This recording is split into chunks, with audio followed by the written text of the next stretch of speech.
Welcome to Radical Responsibility, the podcast dedicated to ridding the world of blame and shame, where we explore the issues you care about from a unique perspective. 100% ownership for each and every circumstance we face in life, day in and day out. Welcome to the Radical Responsibility Podcast. This is your host, Bleep Mall.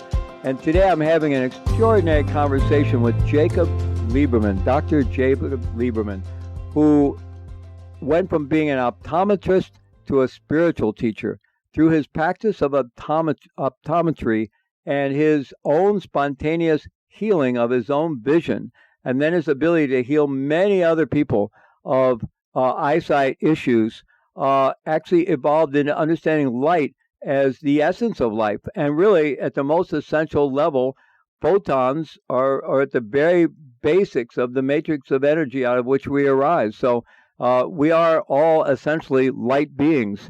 And so Jacob Liberman evolved through his practice as an optometrist and working with tens of thousands of people to actually become a spiritual teacher, helping people discover how to balance their lives through light. One of his early books, I think, was something like Throw Away Your Glasses or Put Down Your Glasses. He's helped many, many people heal their eyesight, and he offers many exercises for healing our eyesight.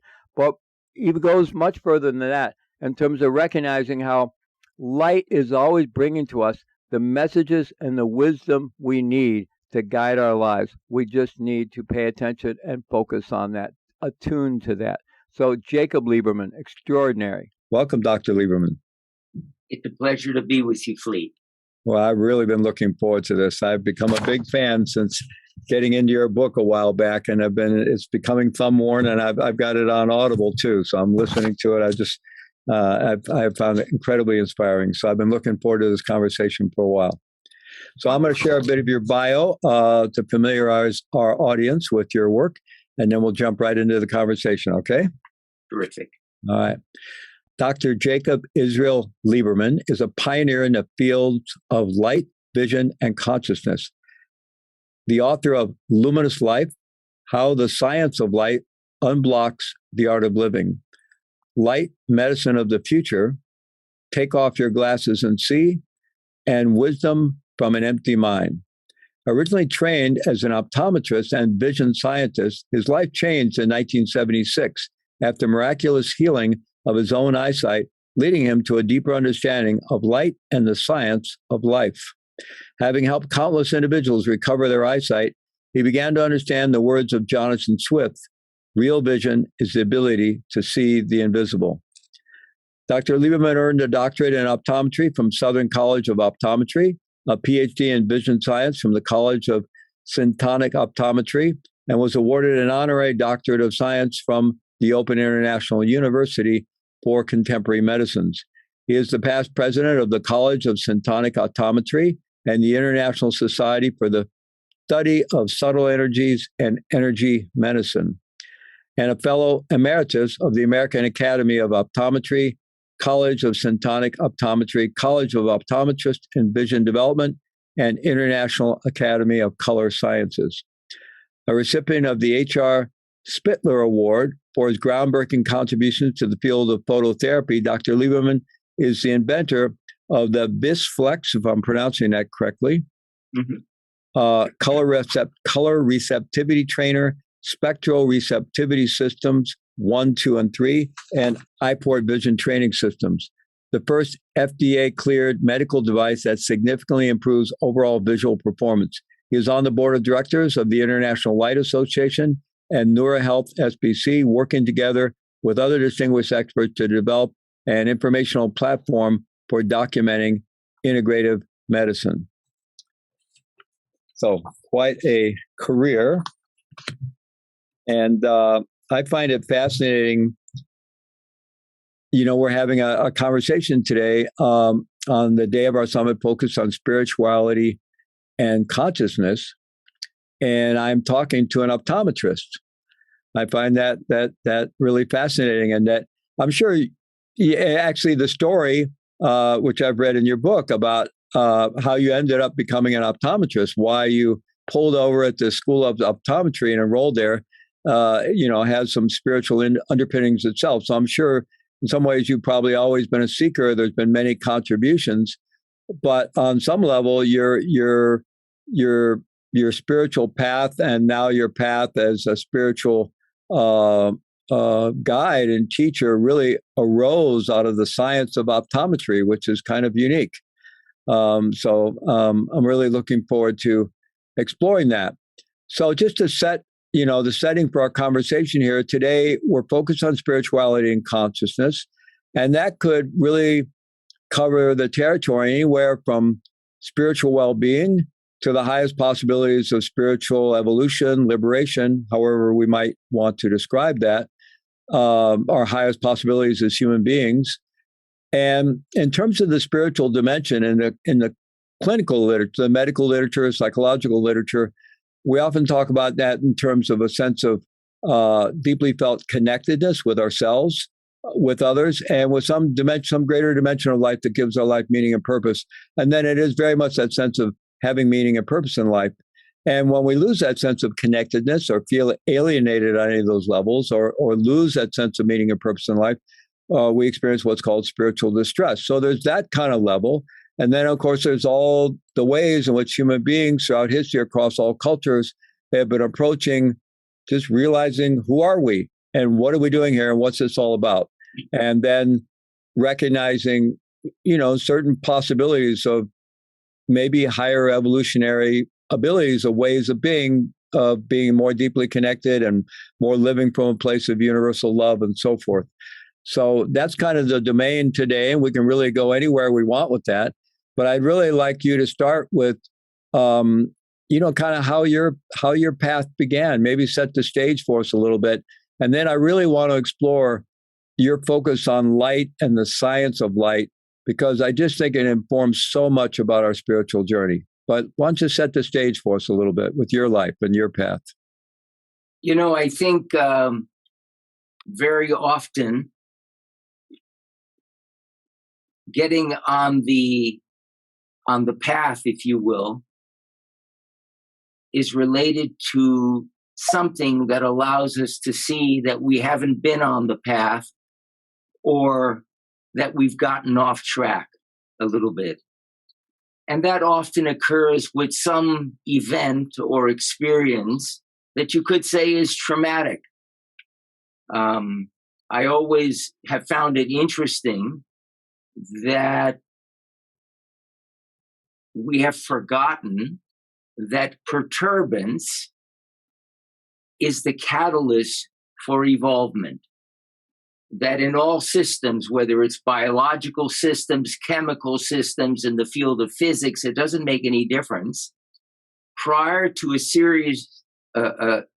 system expanding, there's usually something that disrupts the status quo. Even to get your clothes clean, it's not the detergent and the water that gets it clean, it's the agitation. And so the agitation in our lives, or the agitation caused by a grain of sand in a little creature in the ocean, or the agitation when a lobster is a little too tight for its shell, actually is the stimulus to seeing something new, to seeing new horizons and so on. I think a major part of my journey, even though I was looking at things in the early 70s when I first was introduced to meditation, and also in the 70s having a profound experience where my vision shifted quite instantaneously while I was in the midst of a meditative experience. Even having those kinds of experiences, while they were very, very interesting to me mentally, it wasn't until I went through a very difficult and unexpected ending of a marriage that all of a sudden something within me fragmented. And in the years of trying to put myself back together, I began to realize who I am and who I'm not. And so, a big piece of this, as you said, is determining who am I. But most of our lives, most of us relate to ourselves based on our persona. In the old days of theatrical theater, before they had elaborate costumes, the actors would have a mask that was their persona on a little rod, and they would hold it, and that was the part that they played. But persona comes from the Italian personare, which means to peer through. And so the essence of the being is not the mask, the persona, the personality, who we think we are, but rather something in the background that is peering through. And so that for me became a very important part of my journey. When I had a revelation and realized that there was something within me that was noticing everything that was going on, including in that thing I thought was my mind. And so that became an incredible introduction. And one more thing that comes is that I think once we begin to recognize that we are somewhere in the background observing all that is, we also begin to realize that there's nothing much to do. And it's a very, very critical piece, because we've all been conditioned to do, and yet as a physician, one of the first things I realized is that there's nothing physiologically within us that's designed for basically initiating action. So we're not designed to do. What we are designed for is to respond. And so the response is to an animating force, something that is moving all that is both within us, our heartbeat, our blood pressure, our glucose, our breathing rhythms, and so on. But it's animating everything else in this universe. So those were critical places for me early on that are continually expanding and becoming more and more integrated each day into my own life and existence. Mm. So I really want to circle back and explore this idea of, who are we and who's looking, and the whole notion of the witness from various perspectives. And I also really want to talk about your experience in working with patients as a physician and a healer. And if I'm getting it correctly, a lot of that, even though there's technology and you've developed machines and there's exercises, a lot of it has to do with relaxation and a less effortful, moving from a more effortful looking to a less effortful seeing, perhaps. Right. And also everything you've discovered in the field of color therapy, which I find really fascinating. But I wonder if first we could just talk about both vision at the most basic level and light. As far as I know, even though we've learned to channel electricity, manufacture or store electricity, and we were able to channel light in various ways. On some level, we don't fundamentally know what either of them are.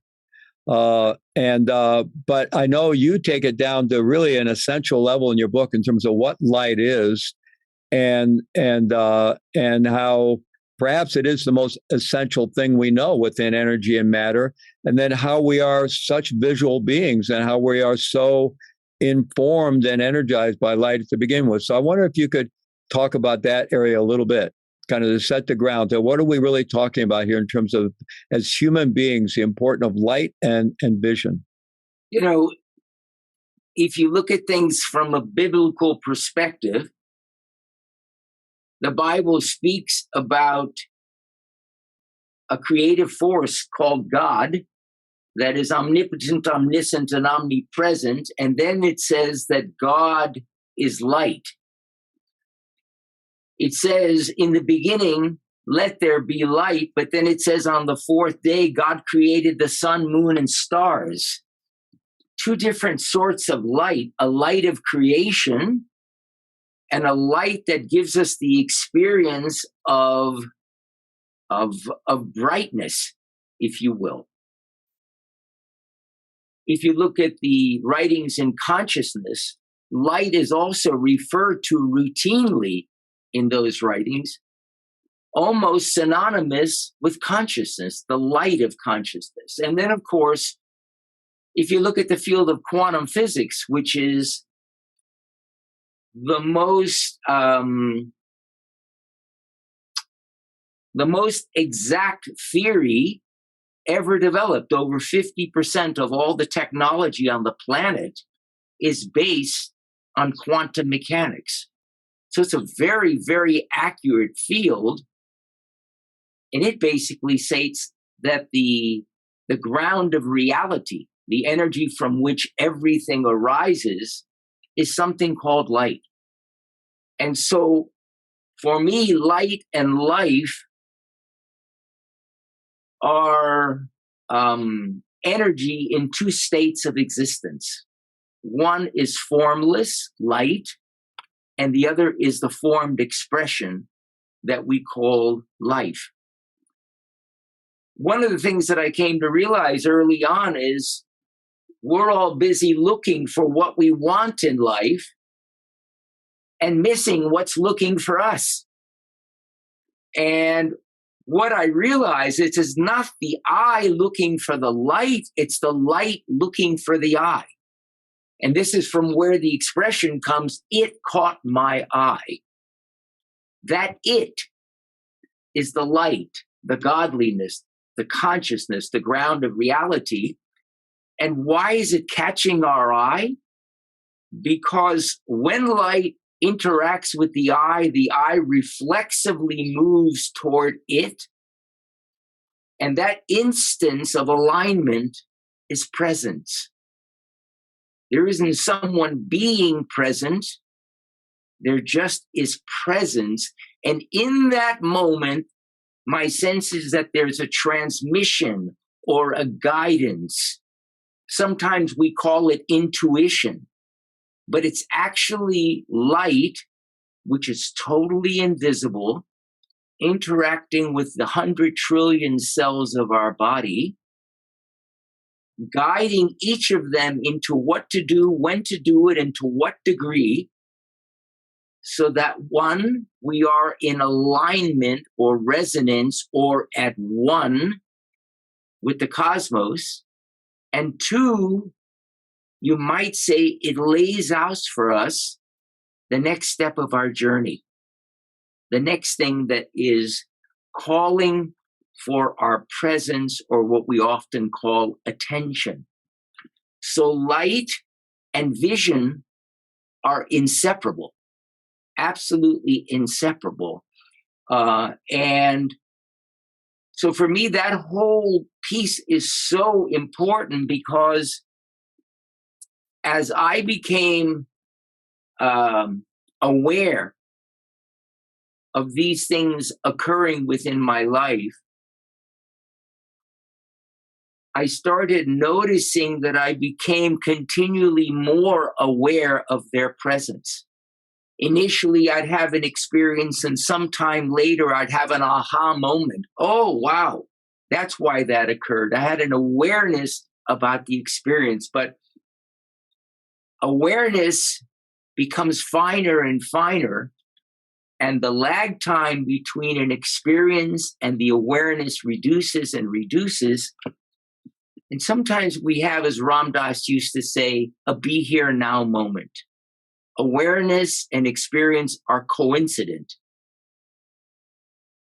And we think we've arrived, at which point we get to start all over again. But what I began to notice is that as awareness and experience become more coincident, we have these precognitive experiences. We have an awareness that precedes an experience.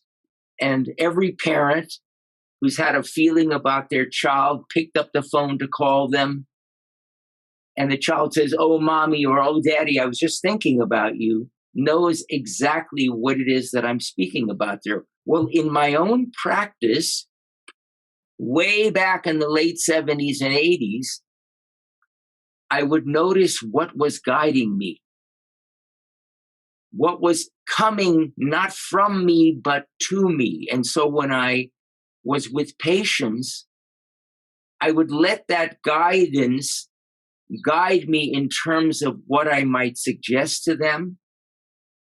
Or maybe there was a part on their body that needed to be touched, like a place on their shoulder.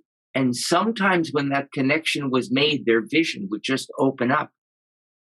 And I started realizing that we're all being guided continually by this energy called light, which we term intuition, because we don't know what light is. We think light is brightness, but light is totally invisible.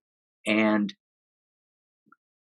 in fact, in 2017, the Nobel Prize for Medicine or Physiology was won by 3 US scientists that discovered the cellular mechanism by which plants, animals, and humans harmonize their biology by synchronizing themselves with Mother Nature. In other words, by being at one with the universe. What they discovered is that the continual changing energy we called light, both during the day and during the night, is cueing all of our cells, guiding them into precisely what they need to do so that we're always at one with life. And this, of course, occurs with animals in the wild. As they go from season to season, the bear doesn't have to put on an overcoat the first day of winter. Its coat has already thickened up so that the first snowfall, it is already comfortable. So all living things are continually adjusting effortlessly, synchronizing themselves with Mother Nature. And it's inseparable from light, because light entering the eyes goes to the part of the brain that controls all our life-sustaining functions. It also goes to the pineal, what we call the third eye in spiritual conversations. But the pineal is the regulator of regulators. It regulates pretty much everything in the body. And so when light interacts with the pineal, every cell in the body experiences it simultaneously and orchestrates its internal function so that it can synchronize itself with Mother Nature. I guess what I'm saying is, without doing much, our body is continually brought into alignment with life.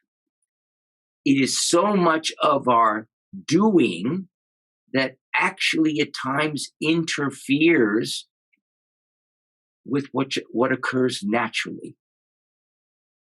And so what's become normal is often totally unnatural.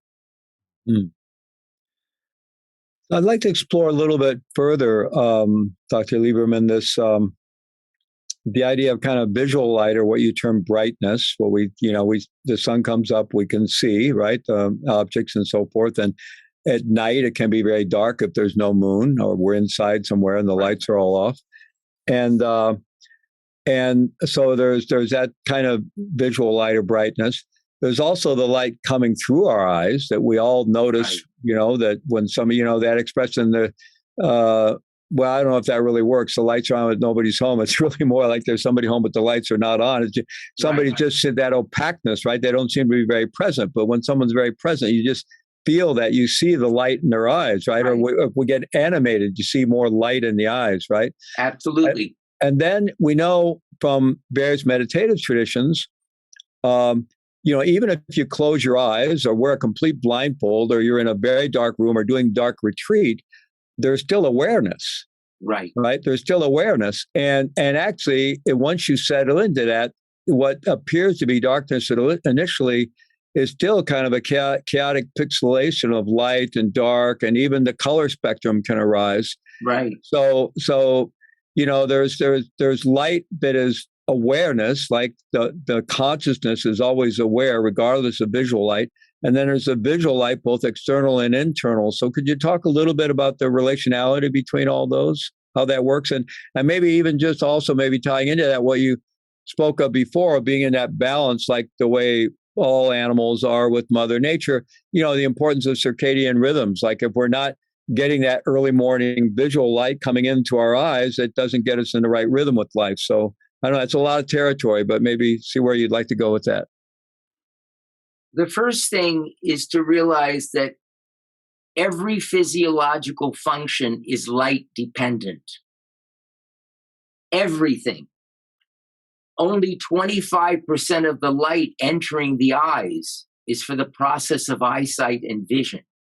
75% is literally energizing and guiding all the cells of our body so that it's in alignment with Mother Nature. Keep in mind that the body processes about 3 billion inputs every second. 1 billion from the right eye, 1 billion from the left eye, 1 billion from the rest of the body. So what comes in via vision when the eyes are open is really profound. That's why about 85 to 90% of what we process is through vision. But what's fascinating is we all go to sleep at night. It's totally dark. We close our eyes. And during the night, while we believe that we are asleep, we have dreams. And sometimes they're unbelievably vivid. And even though it's dark in the environment, our dreams are not dark. Our dreams are filled with light. They're filled with experiences we can't even imagine. Everything that quantum physicists speak about, like bilocating, entanglement, all these very complex concepts, we experience them in our dreams.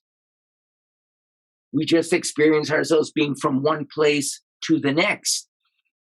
And very often that information can guide something in our life because it's almost like we are not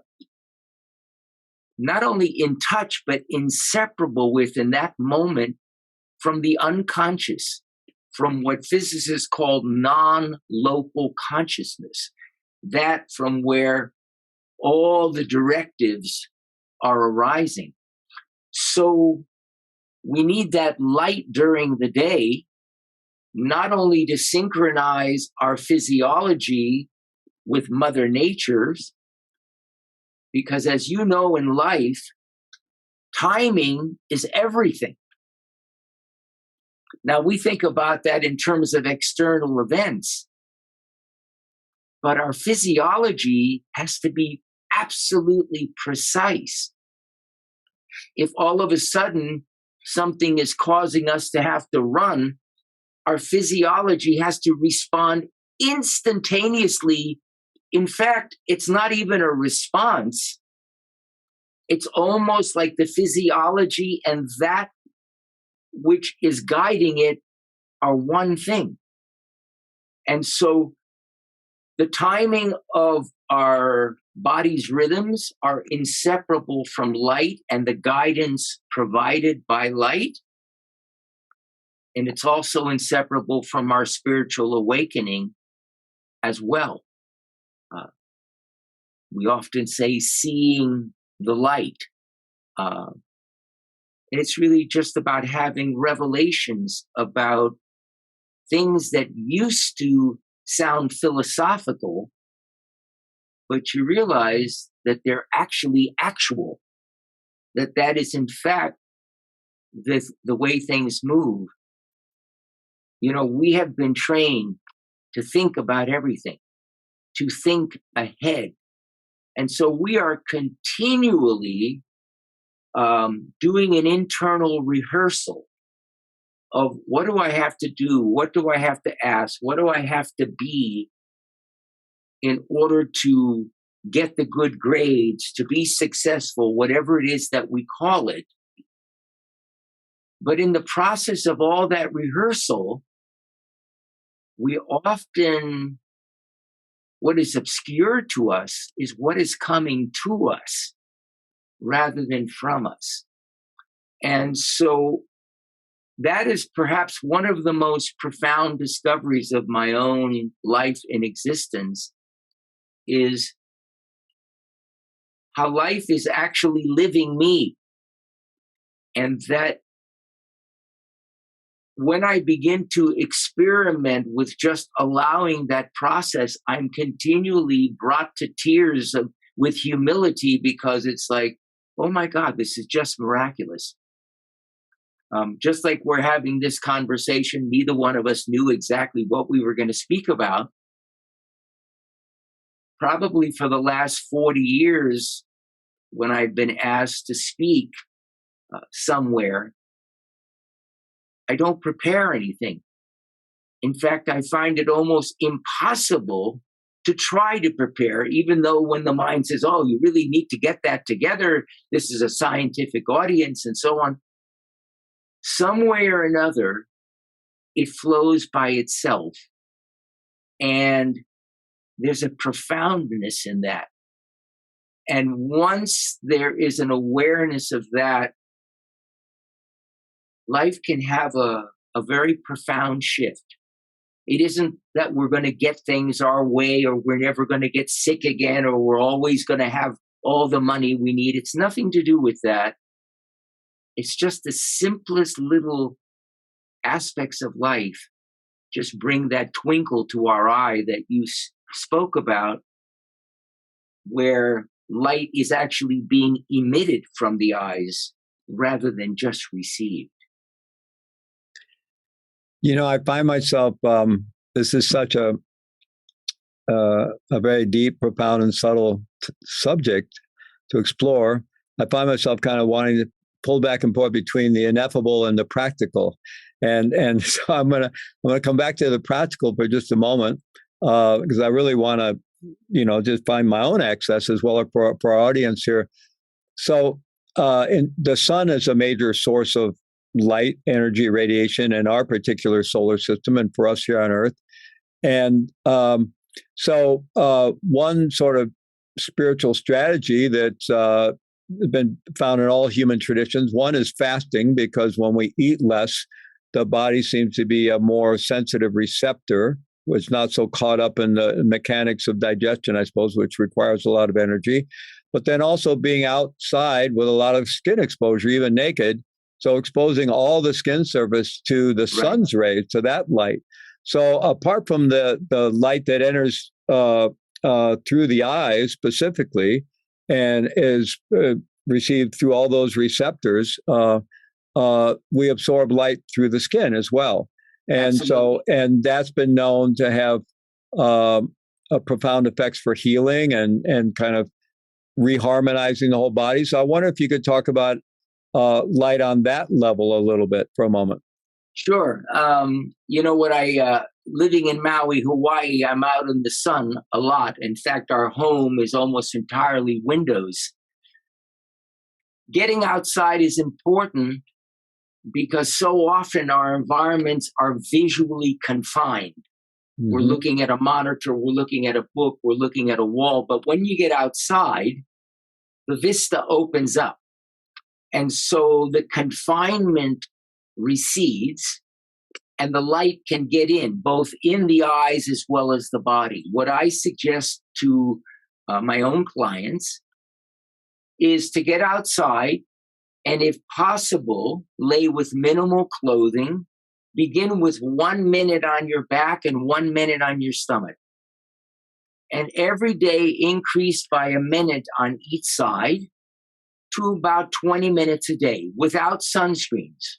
Because as your body adjusts to the light, the skin naturally thickens and actually protects you from overexposure.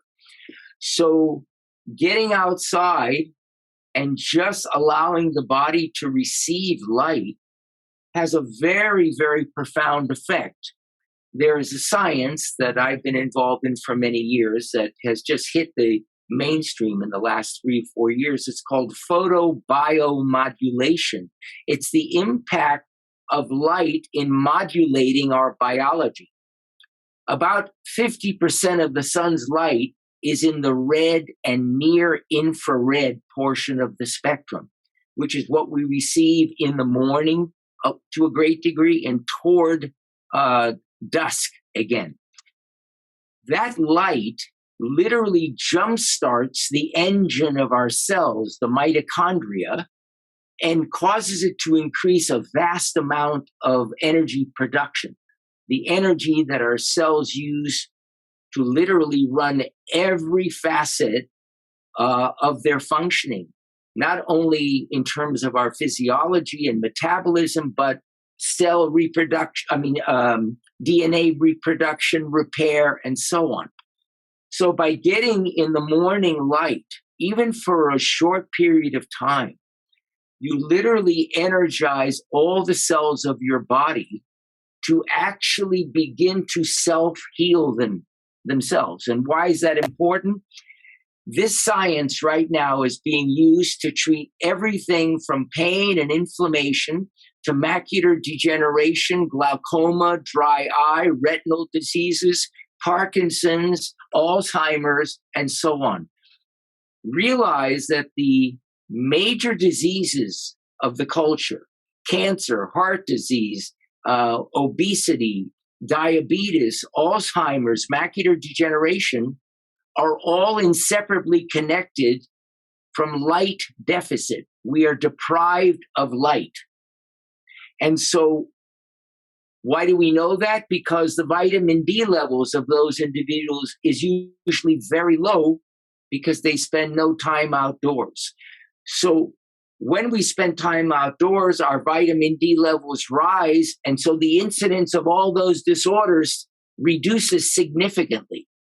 So getting outside, even for 20, 30 minutes a day, is absolutely critical to your health and synchronizing your rhythms. In other words, getting your body so synchronized with Mother Nature that you find yourself going to sleep at a time that is natural, not normal, and awakening at a time that is natural and not normal. And this is absolutely critical because you live on the East Coast. If I'm flying over to the East Coast from Maui, I'm going to experience jet lag because my biology is set for Hawaii, but my body is in Massachusetts or wherever. Most people are jet lagged and have never gotten on an airplane because their natural rhythms are totally out of sync with Mother Nature. And we call that normal. And yet it's the furthest thing from normal. You spoke about practical. Many of the things that we call spiritual are among the most practical aspects. Because we use the term spiritual, for many people, oh, that's a woo kind of thing. But spiritual is merely talking about things that are not visible through the eyes, that are not, you don't access them through your ears. You access them through somewhere else. Everyone knows that the roots of a tree are what stabilize and literally nourish that tree and keep it erect.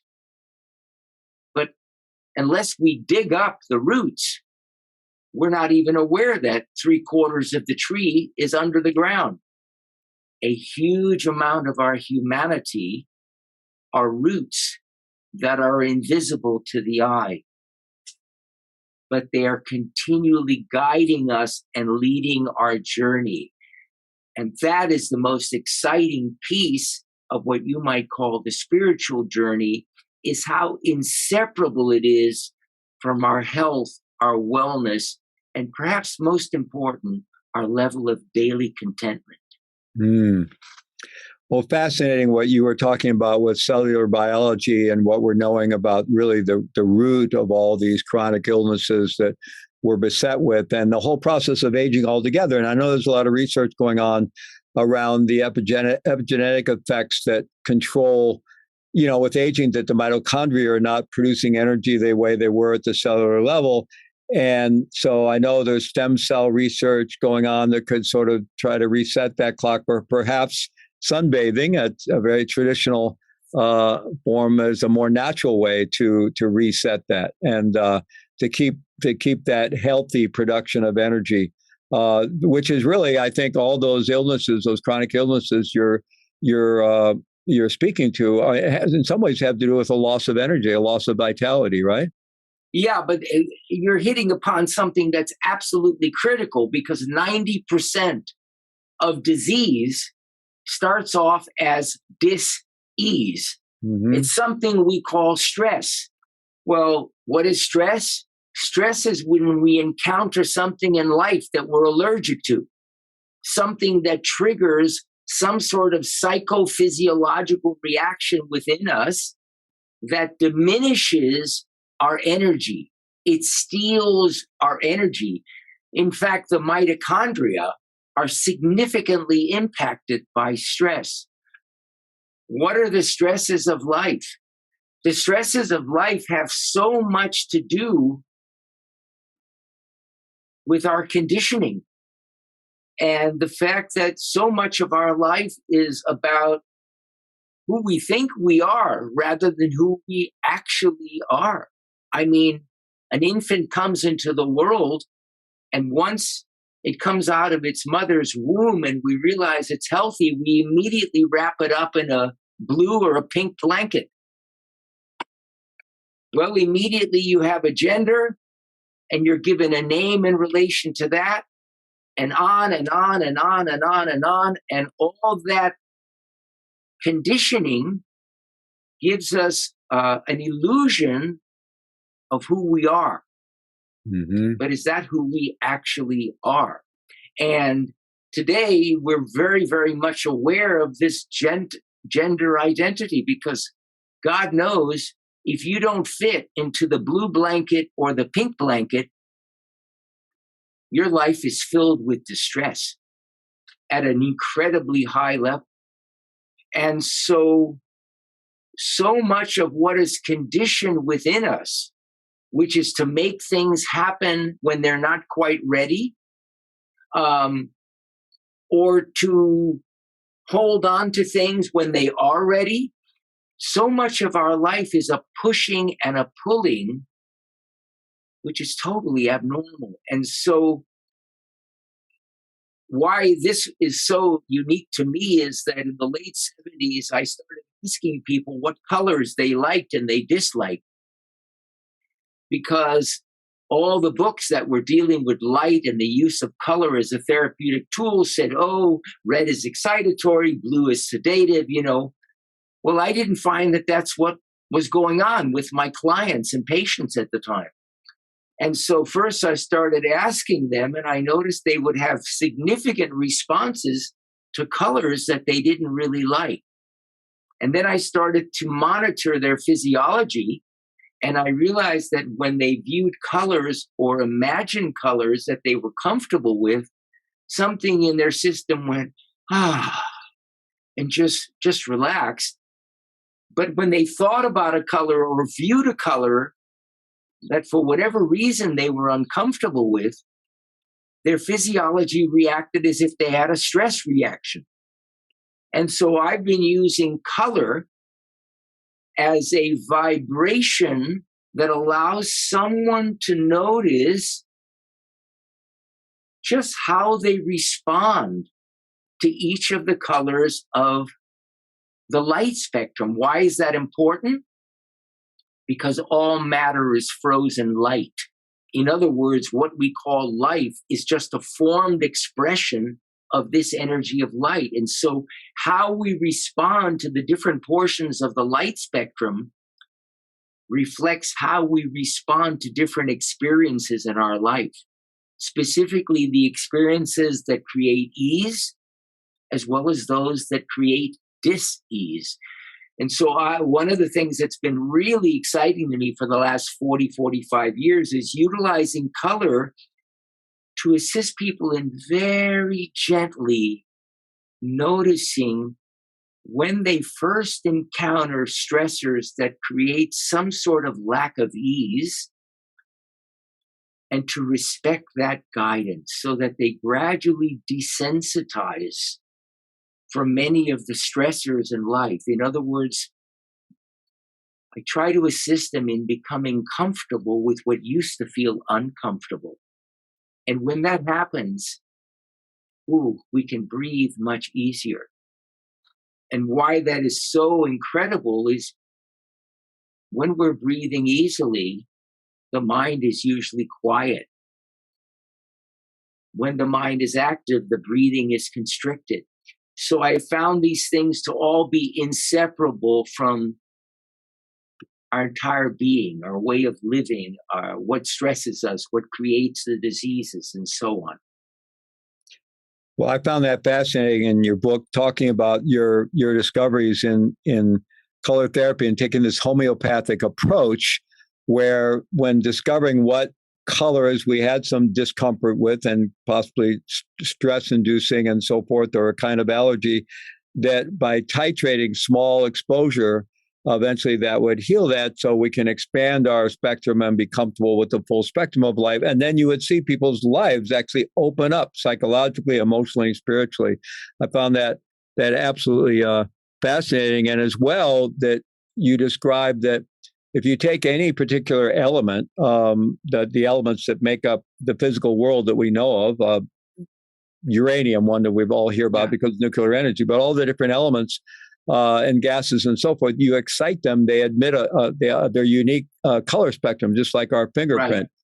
And that in their non-excited state, they absorb from the sun that same light signature.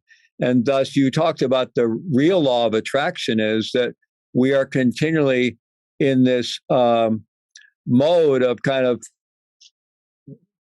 I don't know if our current situation in terms of what we're emitting, if that's what people traditionally talk about as the aura, our auric signature, perhaps, that is attracting to it the very same imprint. So perhaps as we change, as we evolve, as we open, we start having a different relationship with the world in terms of what we're attracting and manifesting. So I found that really fascinating because we've heard so much about the law of attraction and these ideas and so forth. And to understand it at that level, I mean, it even begins to, for me, intuitively maybe explain some things as complex as the laws of karma, which may even go past lifetimes, right?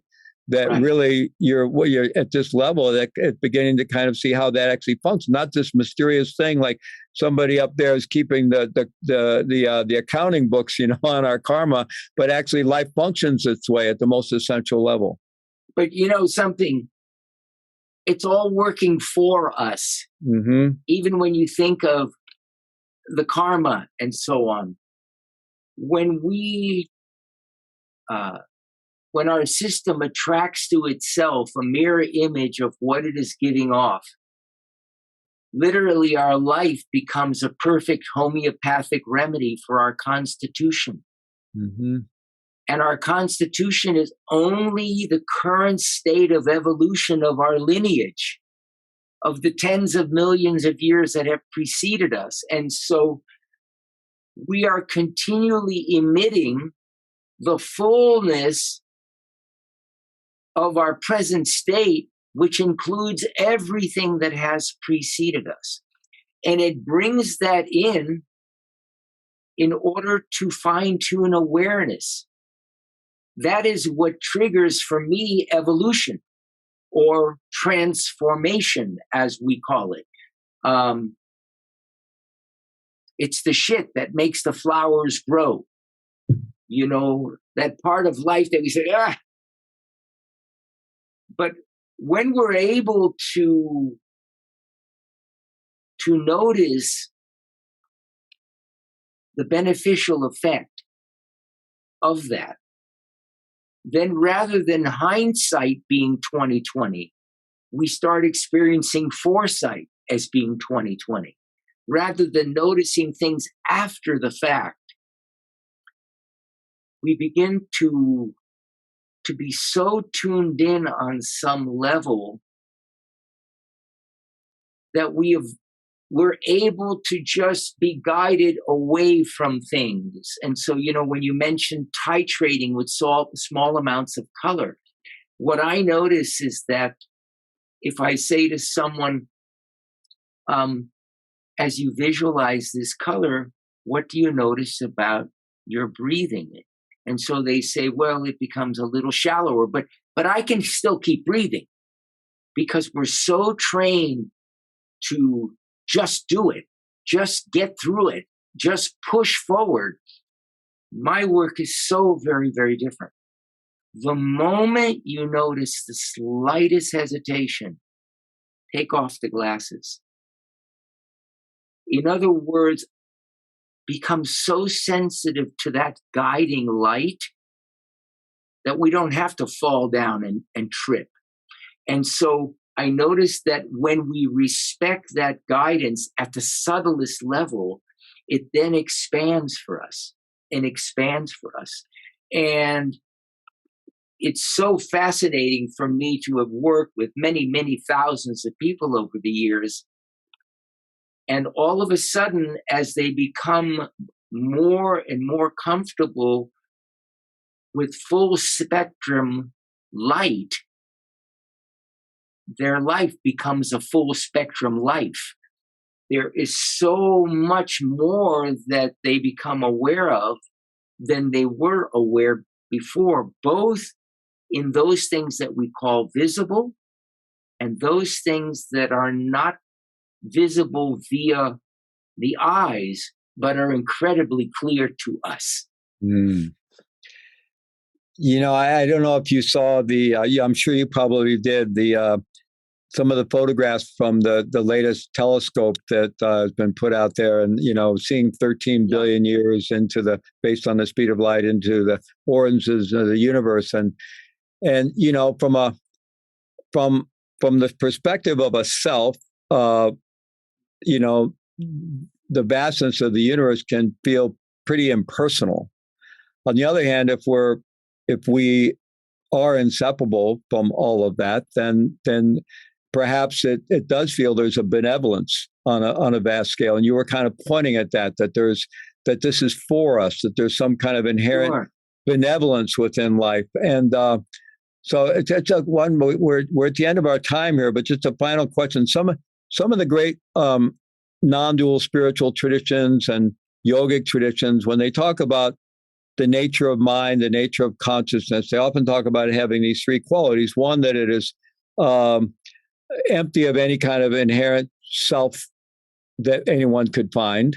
That it is luminous, and some people mistake that to mean visual luminosity. It can be, but it's also just that it's aware, that it's not dark. There's awareness, there's cognition, there is consciousness. And third, that it's completely unimpeded in spatial time, in temporal time, across, right? So these qualities. And so, I often wonder sometimes, to the extent of being able to, through meditation, have some experiences that feel relatively non-self-like and relatively free. And you seem to,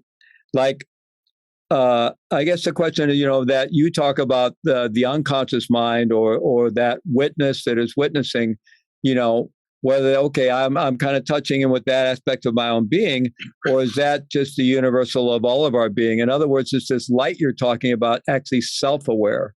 And so we're participating in the self-awareness of the universe versus I've finally gotten into my own liberated awareness or something like that.